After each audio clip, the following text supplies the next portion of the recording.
I really do appreciate it. I would like to just begin this. Roe versus Wade was overturned by the Dobbs decision, but it was January 22nd, 1973, when the U.S. Supreme Court infamously said that the unborn child has no worth, no standing in law whatsoever, and legalized abortion right up into the moment of birth. We have tried for years. I actually met my wife, Marie, in the pro-life movement 50 years ago at college, more than 50 years ago. And we do believe, like so many of my colleagues, that life is a gift to be protected and preserved, and birth is an event that happens to every one of us. It's not the beginning of life. To think that somehow the unborn child is throwaway and nothing but an entity that can be destroyed at will is very, very inhumane, and we need to speak out, as we are doing. I would point out to my colleagues, and I'll be very brief, then yield to my colleagues who are here.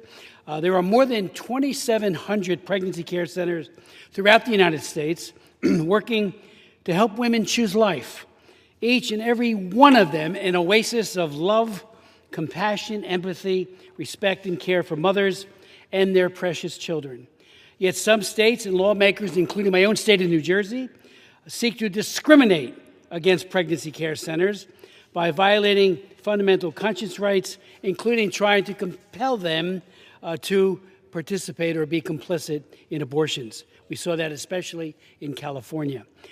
The Knights of Columbus has released a poll that found that 83% of Americans, including 79% of Democrats, support pregnancy resource centers. You wouldn't have known that watching the debate just a couple days ago on Michelle Fischbach's very, very important piece of legislation supporting Pregnant and Parenting Women and Families Act. It did pass, and I want to thank her for her extraordinary leadership and courage. And, we found during the Biden administration, he was actually working towards a rule that would have precluded any kind of TANF funding, food stamps and the like, to pregnancy care centers to administer and to provide that to their clients. That would have been so cruel to say that, no, you're dealing with this woman who is poor. They're not all poor that go there, but some are indigent, and they need help. And all of a sudden we find out that Biden wanted to say, you can't participate in this program. 6 states do, I'm happy to say, and they do provide TANF funding. And again, Michelle Fischbach's bill, and I have more to say during this, but I'd like to yield to her. She's in a Ways and Means Committee meeting now that's underway. But I want to thank her for that leadership. I can't tell you how important these pregnancy care centers are. I've been working with them for over 50 years. Louise Summerhill from Canada started the first group of them called Birthright. And they were there to say, look, we love you. We will help you. And they do an amazing job, they and all the others now that are in existence. And they're global. And again, 2,700 of these tremendous centers in our country. We've got about 55 of them in my own state alone. So I'd like to yield to my good friend and colleague, Michelle Fischbach, and again, thank her for her legislation this week. Mr. Speaker, I just want to conclude my comments today, first by noting how grateful I am to the members of this House who speak out with compassion and boldly in defense of the unborn and equally of their mothers. Abortion has 2 victims, 3 if there's twins, the babies and then their moms. And then there's even extenuating damage done to the family that is grossly underappreciated, with fathers' rights being abridged and completely set aside with this so-called abortion decision. Let me point out to my colleagues that the purveyors of death and their enablers in politics, the media, and academia aggressively foster a culture of death, denial, disrespect, and discrimination against babies, and employ an endless array of deceitful tactics designed to trivialize and mask the cruel and ugly reality of abortion, presenting the violence of abortion as a so-called right. One only has to look beyond the slogans and surface appeal arguments to find the harsh reality of abortion. The abortion pill, mifepristone, is baby poison. It kills the unborn child by starving the innocent baby to death. I do a lot on world hunger. I do a lot on domestic hunger, Mr. Speaker. I believe in the importance of nutrition. 2 global food security acts have passed this House as my bills in the past. They went on to become law. I believe in it strongly. And yet, mifepristone, the abortion pill, starves the baby to death. I had a meeting with the Secretary General of the United Nations, Gutierrez, in my office a couple years ago, and he too believes in alleviating and ameliorating world hunger. And I said, Mr. Secretary General, how could we be simultaneously looking to mitigate the damage of crop failure, famine, and all the other and its implications for food insecurity, while simultaneously starving an entire segment of society, unborn babies, to death? How can we do that? He had no answer. His staff had no answer. We have to face these realities and stop looking askance and looking as if they don't exist. It is a horrible reality.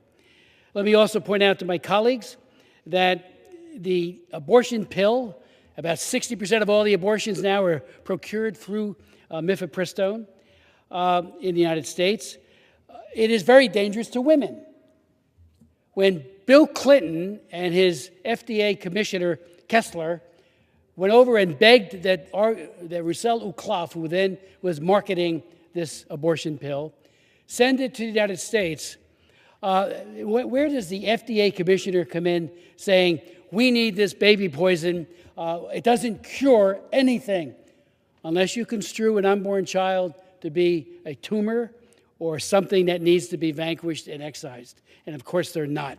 They're God's gift to each and every one of us, and every one of us here today at one time was in that stage of development as the unborn. But what we've now found out, which is what we've known for years, and that is, based on the most recent study by a group, the Ethics and Public Policy Center, and it's the largest study ever done, ever. Nothing even comes close. And they did it in a way that almost takes out bias in terms of reporting. And they found, and again, this is the biggest study we've ever seen, that more than 1 in 10 patients experience a serious adverse event from the abortion pill. 1 in 10 is 10.93%. And what are these damages?